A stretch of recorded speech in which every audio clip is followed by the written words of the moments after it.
Esta presentación es la última instancia de una investigación que venimos desarrollando ya hace más de 6 años, 7 años, sobre imaginarios y representaciones de la ciudad. Tuvimos de la ciudad y el territorio, dado que tuvimos toda una etapa que miramos las transformaciones de las representaciones, el imaginario a lo largo de la historia. Eso lo trabajamos con Panamá, con Isthmus de Panamá. Trabajamos el estudio de la ciudad, concretamente referido a Bogotá. Y la última instancia de investigación es esta mirada a las representaciones y a los imaginarios de la ciudad futura. Esto es la presentación que traemos. Cambiemos, por favor. Cuando iniciamos esta etapa de la investigación, nos llamó mucho la atención un texto que encontramos en el periódico The Economist del año 95, 1995, en el que se hacía un alegato admirable al futuro del mundo y el futuro de la ciudad con la aparición de la telemática. Tanto que ese periódico decía que la más importante fuerza económica que va a moldear la sociedad en la primera mitad del siglo XXI iban a ser los temas de comunicación. Es lo mismo que también, y más o menos por esos años, planteaba Michel Serres en el texto Atlas. The Economist decía con admiración: ¿será posible hacer cualquier cosa en cualquier parte y en cualquier momento? ¿Será posible acceder a cualquier información y realizar todo a través de ubicuos y altamente capacitados, mira los adjetivos que utilizaban, sistemas de comunicación? Evidentemente había un deslumbramiento con la tecnología de las comunicaciones y el futuro de la ciudad. Con el tiempo, otro teórico que queremos citar es Stephen Graham, que mira el mundo justamente desde los desarrollos de esta telemática, y él cuestiona la inestabilidad y la ambigüedad de esos objetivos que plantea el mundo futuro, y sobre todo lo que señala es la dificultad que esos objetivos tienen respecto a la continuidad de la ciudad.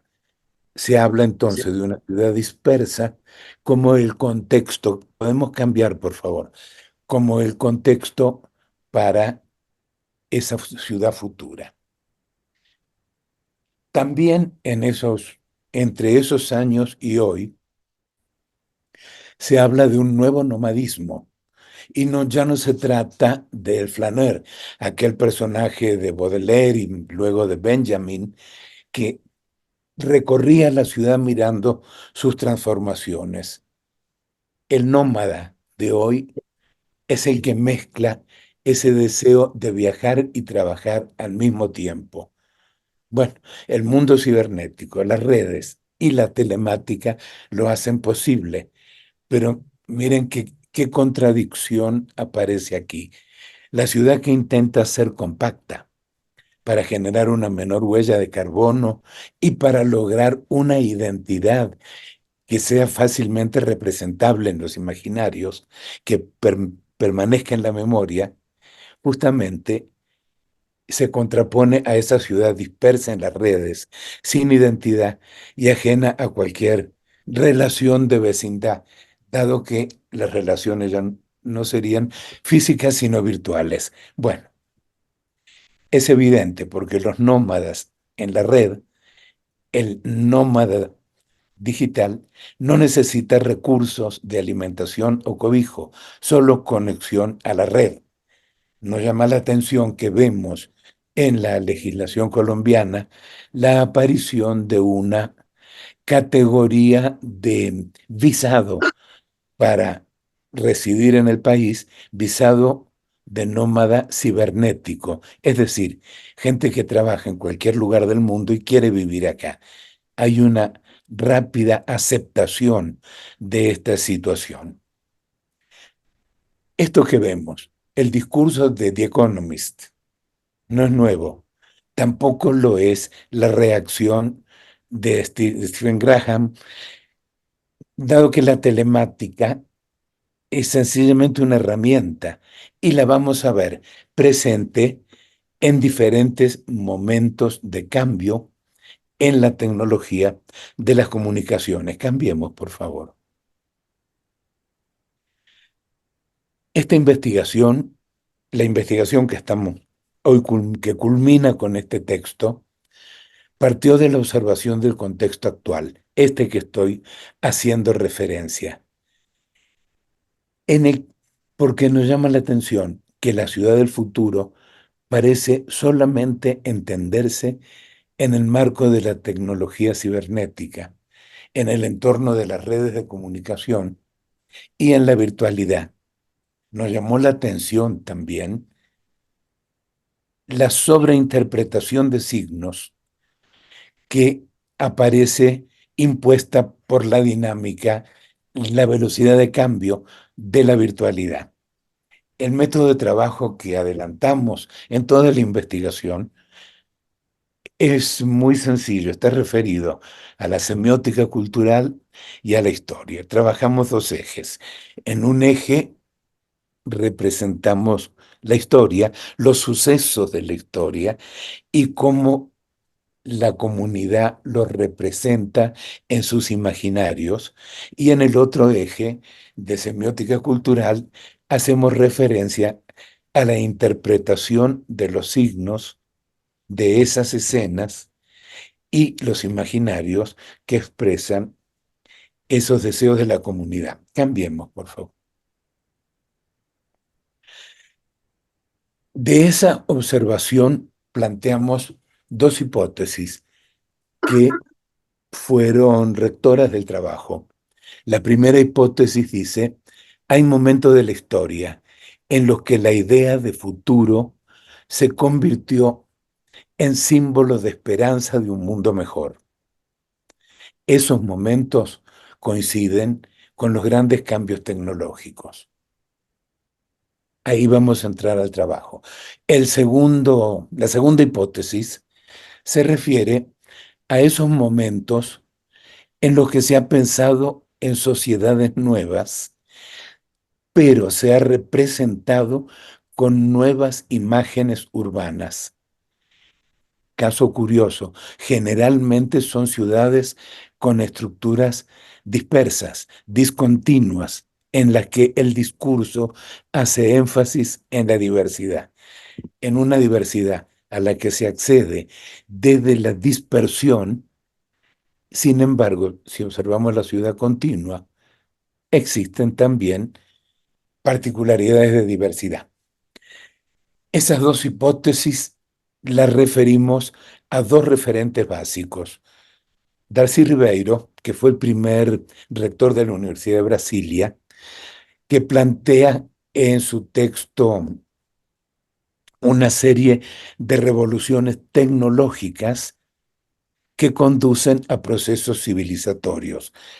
Nombre del texto, el proceso civilizatorio, y la otra referente es la obra de Pierre Levy, que habla de espacios antropológicos en los que grandes cambios en el conocimiento produjeron nuevos procesos civilizatorios. Vamos a ver las hipótesis desde las revoluciones tecnológicas y desde los grandes cambios en el conocimiento, y a través de los dos, cambiemos, por favor, ver los nuevos procesos civilizatorios.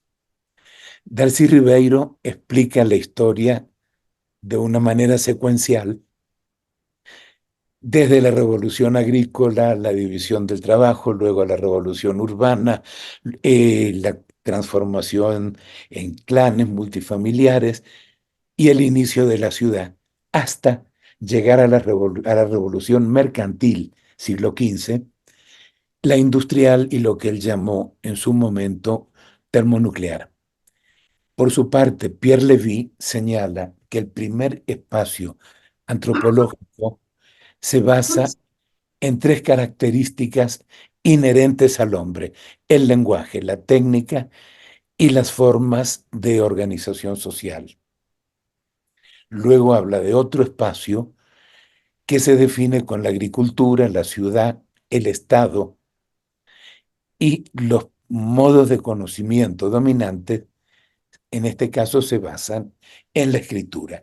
Así llega a un tercer espacio antropológico, que es donde vamos a iniciar la investigación y la observación de toda esta secuencia, porque es donde coinciden las dos miradas, la de Ribeiro desde la tecnología y la de Levy desde el conocimiento. Aquí cambiemos. Empezamos, aquí inicia nuestra observación.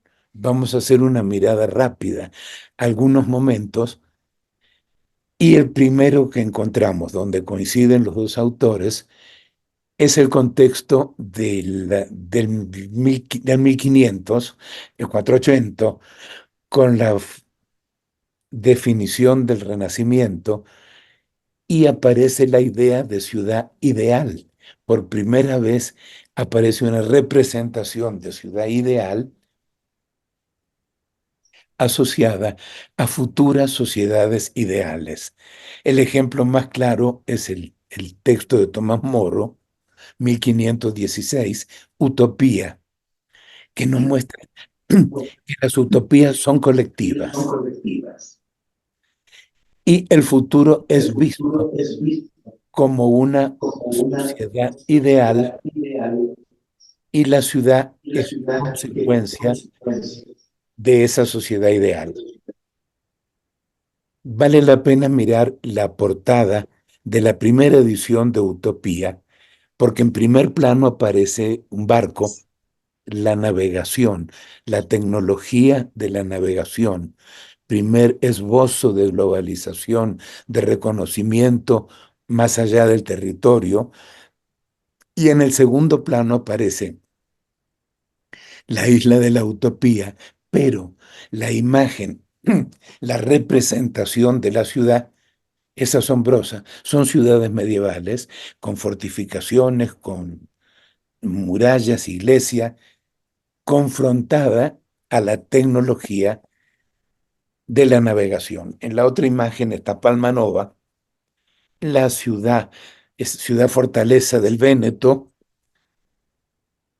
que explica un poco toda esta intención de una sociedad futura en un territorio organizado también para esa sociedad futura. Con esto, el concepto de ciudad como sitio de encuentro, como sitio de... Cambiemos, por favor. Como sitio de participación no desaparece. Tampoco desaparece en los primeros intentos de la revolución industrial, los socialistas utópicos, las ciudades de Owen o de Claude Nicolas Ledoux, donde el tema es la producción, pero también el tema es la participación, la convivencia urbana en torno a esas fuentes de producción. Un ejemplo lindísimo que estudiamos poco, lamentablemente, son las reducciones jesuíticas en Bolivia, Paraguay, el sur de Brasil, el norte de Argentina, donde la idea de convivencia, de participación urbana, está estrechamente ligada a la producción como ciudad futura. Cambiemos, por favor. Y las estructuras urbanas no son dispersas, como si empiezan a ser dispersas en las imágenes de la revolución industrial, cuando concretan la ciudad moderna, las cuatro funciones, el pensamiento de los SIAM y el desarrollo tecnológico del siglo XX. una frase muy linda de Le Corbusier y la exaltación por la máquina en la ciudad del futuro. Una gran época acaba de comenzar, existe un espíritu nuevo. Existen una multitud de obras de ese espíritu nuevo que se encuentran especialmente referidas a la producción industrial. La máquina conducirá a un orden nuevo. Me gusta verlo en el contexto que habla Waro Kishi, el arquitecto japonés, que habla de edificios hechos a máquina, como los que plantea Le Corbusier, las casas dominó que vemos acá, y edificios que parecen máquinas. La escuela de Mayer y Wittmann en Basilea.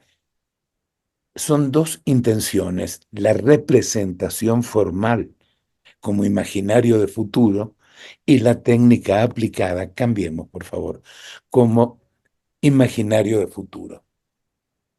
La imagen más nítida de esa ciudad del futuro, que curiosamente es compacta, no es una ciudad dispersa, es la película Metrópolis, basada en el libro de Thea von Harbou, la película de su esposo, Fritz Lang, encierra una contradicción.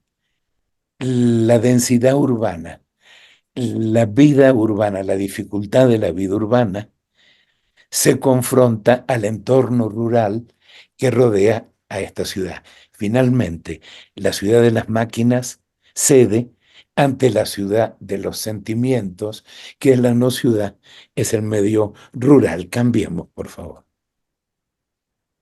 Cambiemos. Hay un cambio interesante.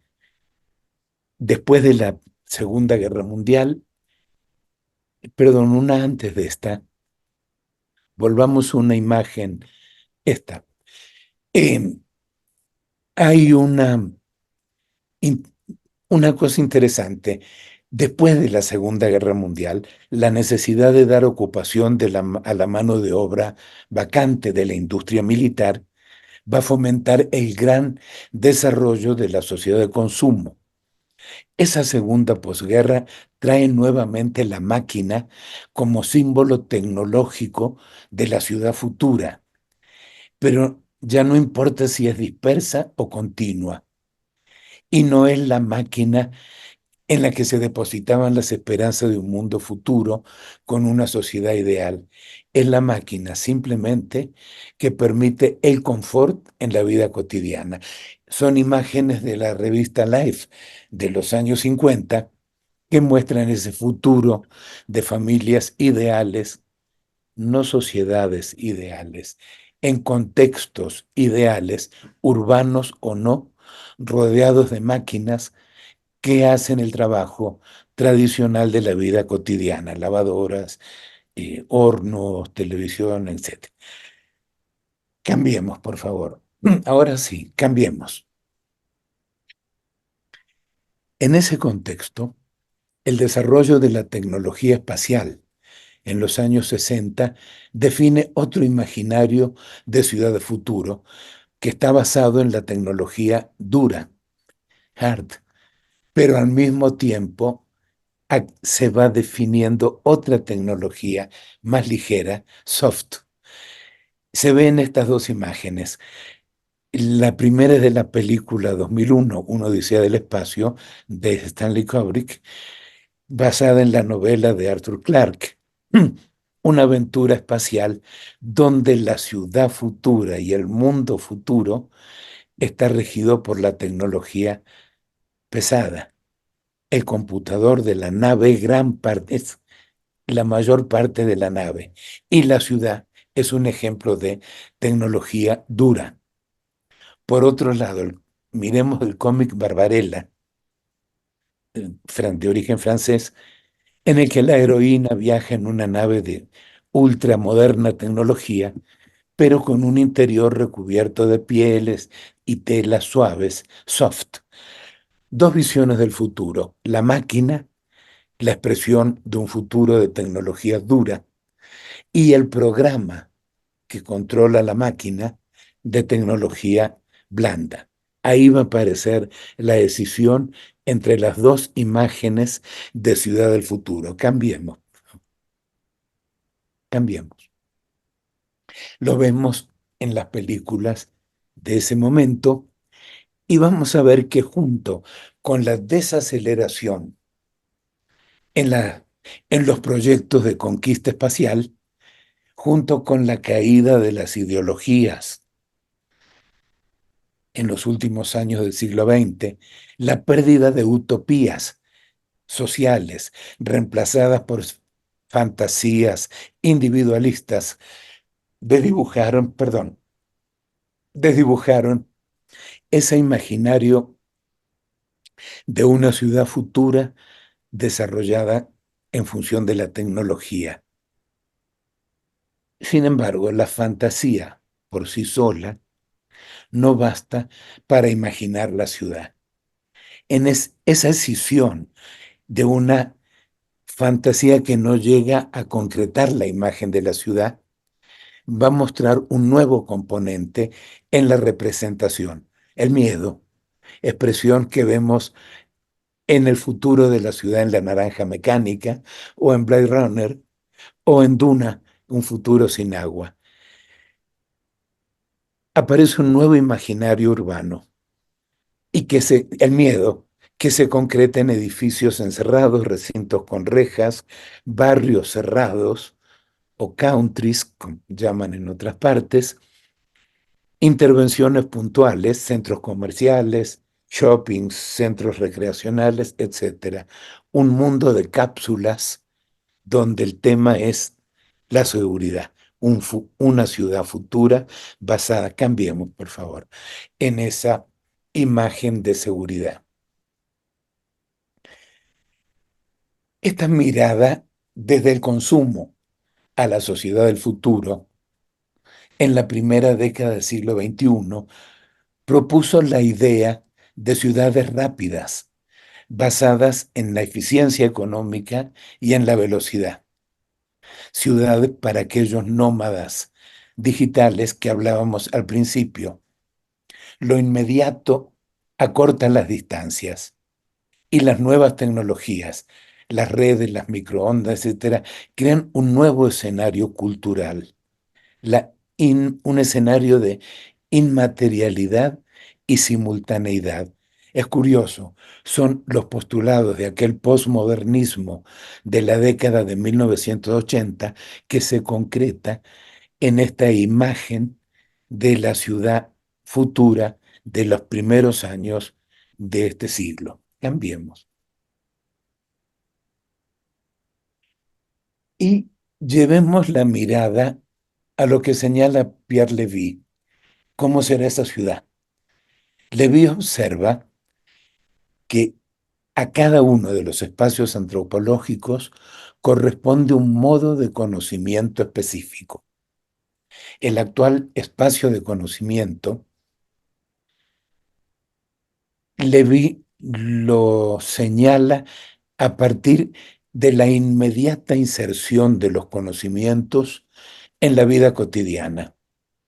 Es decir, es un mundo que ya no se basa en una élite poseedora del saber, sino en una difusión del conocimiento, y eso lo expresa en tres aspectos: la velocidad de evolución de los conocimientos, la gran cantidad de personas que accede a ese conocimiento y los nuevos instrumentos que traen esos conocimientos que pueden transformar en paisajes nuevos, inéditos, y en figuras sociohistóricas nuevas, la información, es decir, cómo la información puede transformarse en un paisaje que permite ser representado. Cambiemos, por favor. Y nos estamos alejando, cambiemos, por favor. Nos estamos alejando de la realidad física de la ciudad como tema de representación. Pierre Levy señala que en ese mundo futuro existirá una inteligencia colectiva, una inteligencia de la humanidad en la que nadie lo sabe todo, pero todo el conocimiento está en la humanidad. Todo el mundo sabe algo, pero la humanidad es quien reúne eso. Esa definición completa la visión de Michel Serres, teórico que utilizamos muchísimo cuando hablábamos de la fragmentación de la ciudad. Michel Serres señalaba que la humanidad es una entidad colectiva, inmortal, compuesta por muchas vidas efímeras, vidas mortales. Esa entidad colectiva, integrada por incontables individuos en la red, es el habitante de la ciudad futura, un único habitante colectivo, un habitante que vive en un territorio virtual de conocimientos, de enriquecimiento mutuo entre las personas. Una ciudad, cambiemos por favor, una ciudad de información y conocimiento. Bueno, ese es el planteamiento de la futura ciudad a partir de la mirada a la reflexión teórica de Pierre Levy.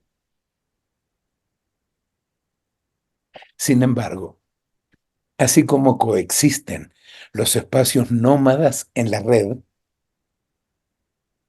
y los ciudadanos nómadas de la red, también hay nómadas territoriales.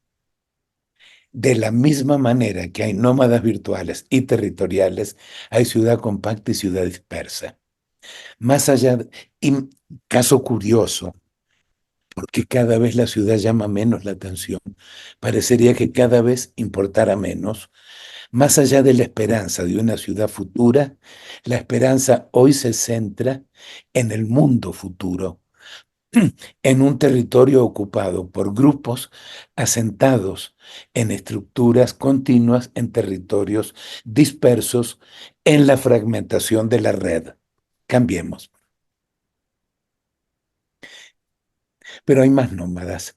Y esto lo sabemos muy bien acá en Colombia. Nómadas que son consecuencia de los dolorosos desplazamientos forzados por motivos políticos o económicos. Ciudades en tránsito.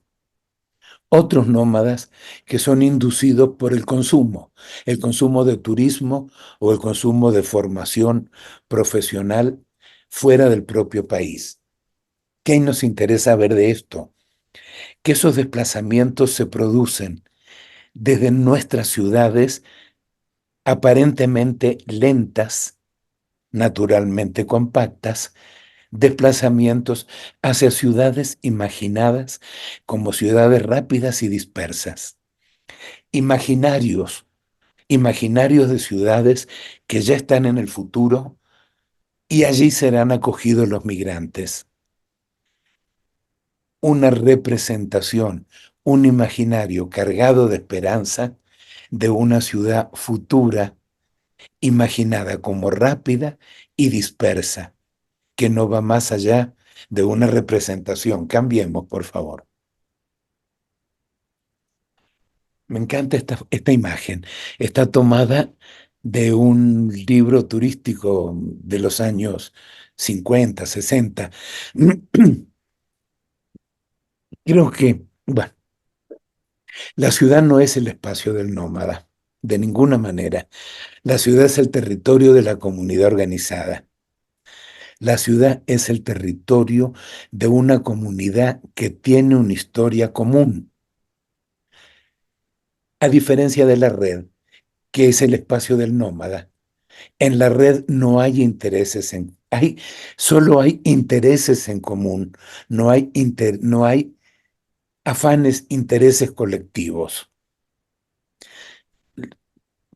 Creo que los niños que están jugando desnudos abajo de la lluvia en esa aldea, en ese espacio común, no se van a olvidar nunca de la experiencia de ese día en la ciudad, porque la ciudad está más allá de su paisaje físico. La ciudad se descubre en su paisaje cultural, allí donde está lo colectivo, allí donde está la participación, los deseos, en el espacio de todos, en el espacio democrático, el espacio incluyente, allí donde nace el arraigo. Cambiemos, por favor. Y en este momento quisiera traer una frase de Marco Romano, teórico de la arquitectura italiano, un texto precioso, Cittadini senza città, en el catálogo de la Triennale del futuro, de la Triennale de Milano del año 87, La ciudad del futuro y el futuro de las metrópolis, el texto de Marco Romano, Ciudadanos sin ciudad. Marco Romano dice, así como el deseo de amar está impreso en el alma hasta que encuentra su objeto, de la misma manera el deseo de las cosas colectivas existe en lo más íntimo de las personas. Cambiemos, por favor. Y lo que despierta ese deseo por lo colectivo es algo capaz de ser reconocido a través de un nombre. La posibilidad de darle un nombre reconocible a eso colectivo. Esos son los signos de pertenencia a la comunidad. Ese entorno colectivo debe mostrarse como algo que viene de lejos y va lejos. Tiene historia y tiene futuro. Nadie confiaría su identidad, que es seguridad de sí mismo, en algo recién inventado. Creo que estos dos párrafos del texto de Marco Romano definen la ciudad anterior, nuestra ciudad y la ciudad del futuro. Cambiemos, por favor. Ciudad que se basa en el arraigo, porque el arraigo permite la participación con el medio y entre las personas. El arraigo es ese proceso de apropiación que está basado en el sentido de pertenencia que da la vida cotidiana en un lugar, la inserción en los procesos productivos y la participación en la conformación de rasgos culturales. Cambiemos. El arraigo. La ciudad del futuro, dispersa en la virtualidad de las redes, sin un territorio físico, sin un territorio tangible, en el que la comunidad será el resultado de infinidad de individuos que establecen infinidad de conexiones y vecindades en la red. Bueno, sí, en esa ciudad estarán las ideas de innovación y de esperanza ecológica, pero esa ciudad no permitirá el arraigo, será simplemente una atmósfera para la comunicación. Y creemos que hay grandes diferencias entre conectarse y convivir. Cambiemos, por favor. Y lo que más llama la atención, y que es un señalamiento que también hace Stephen Graham, es que a pesar de todo esto que estamos hablando en torno al mundo que señala Pierre Levy, las ciudades continúan creciendo y siguen siendo el modo de vida anhelado. La gente busca la ciudad para hacer la vida. Stephen Graham observa también que la urbanización alrededor del mundo crece desacompasada, y si se mueve en algún sentido es acelerándose, nunca moderándose. El mapa que vemos abajo muestra eso. Los puntos son concentraciones urbanas. Ya nos señalamos Buenos Aires, Bogotá, Río de Janeiro.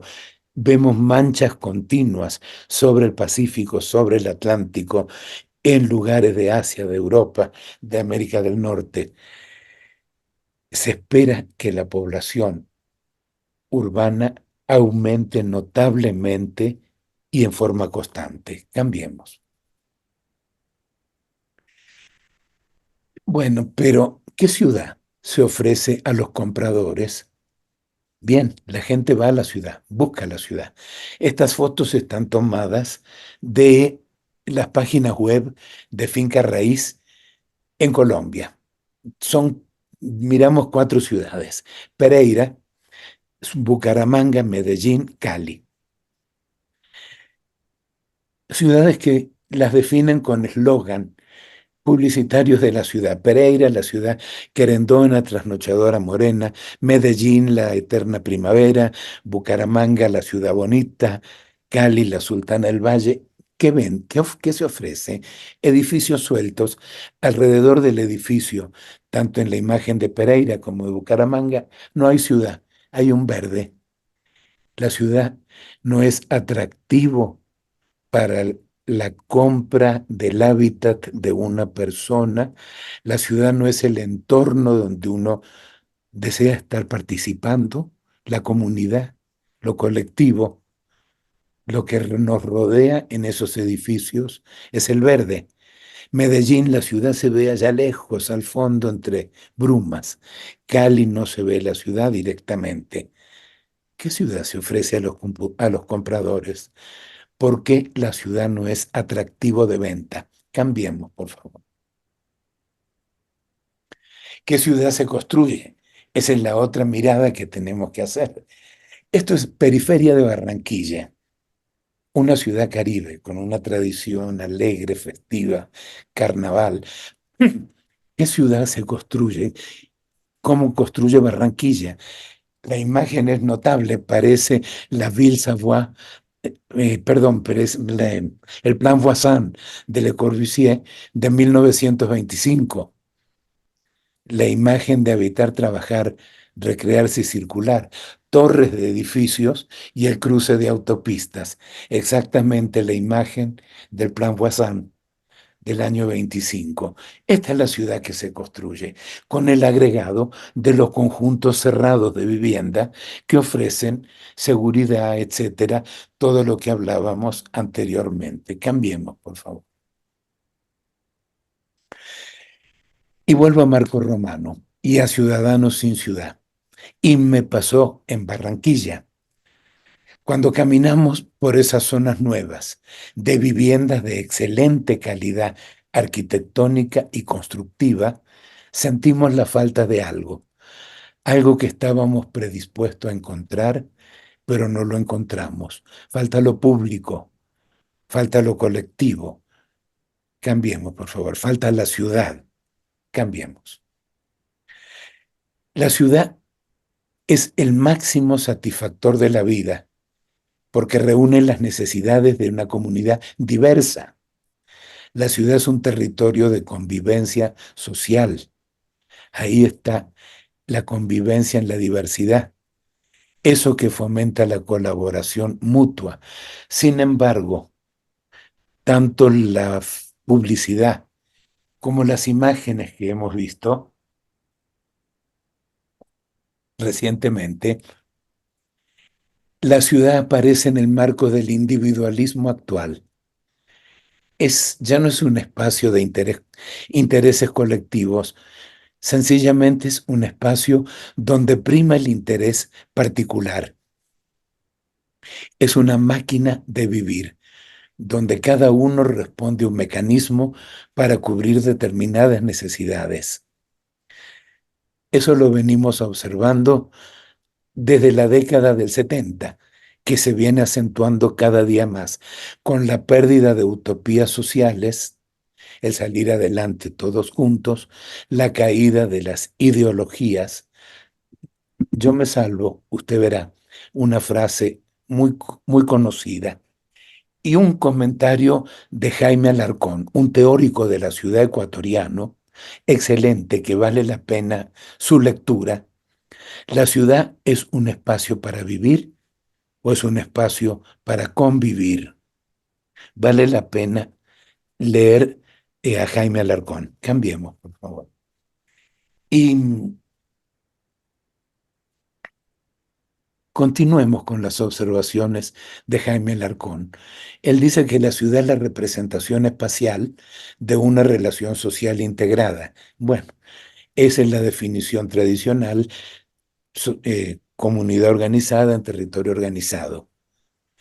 Pero Alarcón señala, basada en la predisposición y en la participación para crear y mantener valores colectivos.